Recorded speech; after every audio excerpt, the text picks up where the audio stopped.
Hi and welcome to A World of Words. I'm Vanessa and today I'm doing my June reading wrap-up.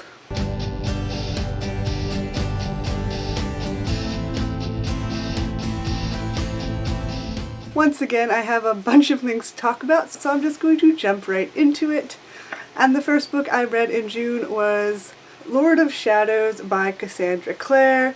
This is the second book in the Dark Artifices series. You've probably heard of it because people have been going crazy over it, and for good reason. It was a really good book. I enjoyed it so much. I enjoyed like every bit of it up until the last 5-10 pages or so, because that's when things got like insane and horrible things happened, and I'm kind of traumatized by that.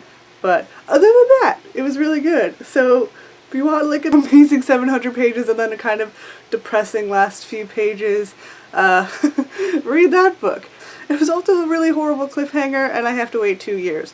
So I loved it, but then I'm upset about the ending. So conflicted about that book. I love Emma Carstairs so much. I think she is my favorite Cassandra Clare female protagonist as of yet, because I was thinking about this and I was like, I don't know if I love her more than I love Isabel, because I really like Isabel. But Isabel is not a protagonist, she's more of a supporting character. So if we're talking Emma, Clary, and Tessa, Emma is definitely my favorite. So great job, Cassandra Clare. I love all of your protagonists, but like you just keep making them better and better, because I love Emma so much. She's the perfect blend of like snarky but also caring, and like she makes bad decisions, but somehow I feel like she's smart and impulsive, but I really like her character. I love her personality so much. I'm going to move on now because I could ramble about Lord of Shadows forever. If you want to chat with me more about it, you can chat in the comments or on any of my social media, and it was the reading and rambling book of the month for June. There might be a live show discussion. If there is, I will of course leave it in the description or on my social media. Dropping stuff. Next I read The Lost Hero by Rick Riordan. This is the first book in the Heroes of Olympus series. If you haven't read any of Rick Riordan's other books, you do have to read the Percy Jackson's and the Olympian series before reading this, because otherwise you'll just miss out on a lot of stuff. This kind of spoils the ending of that series too, so you don't want to go into this one without having read the other 5 books, but those 5 books are really short, and I've talked about them in wrap-ups in the last few months, I think. This one was really good. Percy was not in this book, so I kind of missed him in it. I knew going into it that he wasn't going to be in it, so it wasn't this huge shock and disappointment that I think it was for people when they first went into this series and then realized that Percy wasn't in this first book. But I did really enjoy the book. I think it took me a minute to get attached to the characters, Jason, Piper, and Leo. It started out a lot more serious than most Riordan books, because all of the characters each had kind of a tortured past, and they were all hiding things, and it was interesting, but it wasn't as like fun and hilarious as I come to expect from Rick Riordan. So once we got a little ways into the quest though, I really did enjoy it, and I got attached to the characters, and it was wonderful, and that ending was just like that's my thoughts on the ending. I think out of the 3 main characters, I think I like Leo the best. I don't know why, I just like him. I definitely recommend that one. It is very good. I'm already partway through the next book. It's really good as well. So I am really loving the Heroes of Olympus so far. Also, I'm obsessed with the dragon. His name is Festus. He's a mechanical dragon, and I love him, and he's precious. Next I read something a little different, and that is How to Be a Boss by Lily Singh. Pretty sure it's Lily Singh, or as you might know her from YouTube, Superwoman. Yes, I got this partly because her YouTube videos are funny and I thought this would be entertaining, and it was, but also it is a guide to conquering life, so it's not the usual YA book that I read. It's more of a self-help, improve yourself, how to be the best you can be, and all that stuff. I don't read a whole lot of self-help books, but I do like them because I always think I can improve upon myself, you know? I'm pretty awesome, true, but I can always be better. So, first off, it did inspire me. It did inspire me to hustle more, to prioritize things, to basically not waste time, go after your goals. It had a lot of good advice packed into this short book, and I also love how colorful it was because I love bright colors, and it also has nice quotes in it that I'm definitely going to be Instagramming. Yeah, I really enjoyed all of that. I have two complaints about it, and they kind of go together, and the one is that the chapters are really short. Most chapters are like maybe 5 pages.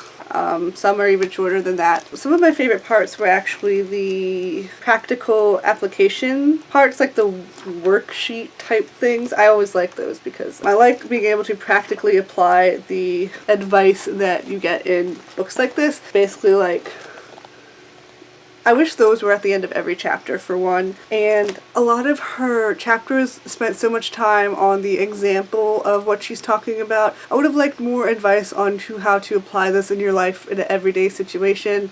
I mean, it was there, but I wish it would have been fleshed out a little bit more. I would have really loved that. Like, again, I wish there was like a worksheet like that, or a longer one at the end of every chapter. Would have really put it over the edge for me. Also, her examples, while they were entertaining, she was able to achieve a lot of these things that she really wanted to achieve and was really proud of, and that's great for her. But a lot of the times, the reason she was able to achieve that was because she had the money to put towards the project, and she had connections in like high places with influence. I feel like it would have been a little bit more relatable at points if she had a few more everyday examples of success rather than these huge examples of success, because sometimes you literally don't have the money to do something and you don't have the connections to do something. It sometimes felt like her examples were so up there that it was hard to be like, okay, you could do that, but how can I do that? That's my only complaint about it, that it felt a little bit sometimes too grand and extreme in her examples. But I did still feel like it's a very good book if you want to be motivated to do things, and it's also very entertaining. Next book I read was When Dimple Met Rishi by Sandhya Menon. I really hope that is the correct pronunciation. I'm sorry if it's not. I'm just reading it off of Goodreads because I had to return it to the library already. This was a super cute contemporary romance about a girl who really wants to be in coding and web development, and so she goes to a coding camp where you try to design an app, and whoever designs the best app gets a chance to meet the super famous influential person, and that person will help them promote it and maybe actually like bring it out into the world and everything. So this girl, Dimple, really wants to be a coder, but her family is a very traditional Indian family, and they're more concerned with her finding a husband than they are with her having a career of her own.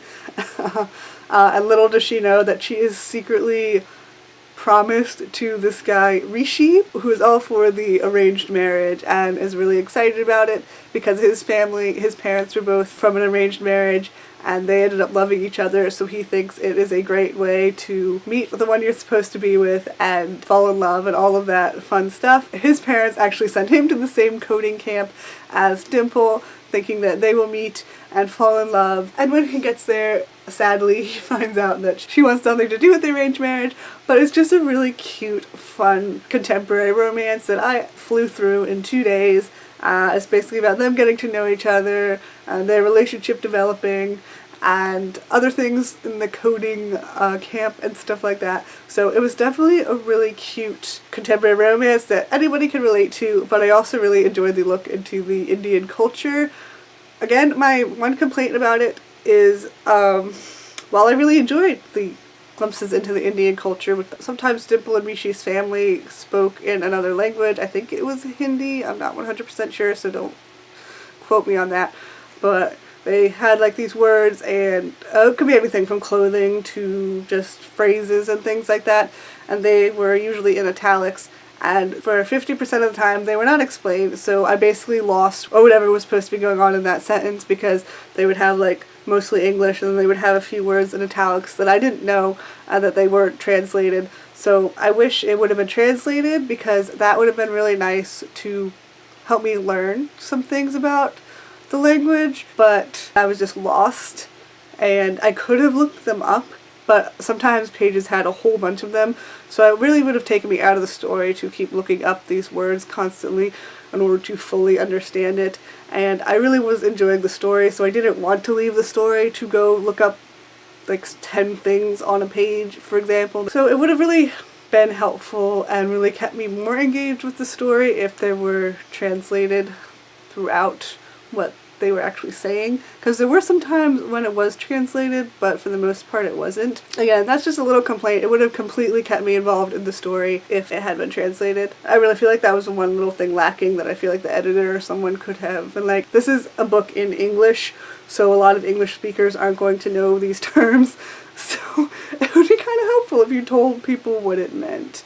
But yeah, other than that, I 100% love the book, and I think it was great, and I recommend it to anybody who wants a cute summer romance or just a cute romance in general. And the final book I read was actually an audiobook, and that was The 1000th Floor by Katharine McGee. And I didn't realize before I got it out that it was a multiple point of view book, and normally I love those multiple point of view books.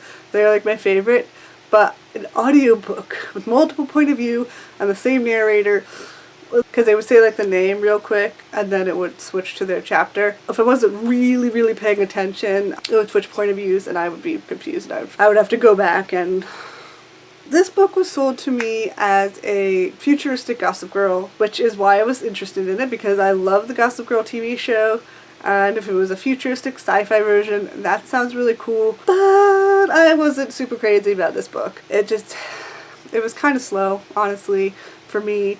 Yeah, it could have just been the audiobook. I just wasn't really enjoying it. I didn't really like any of the characters, so I wasn't super invested in it.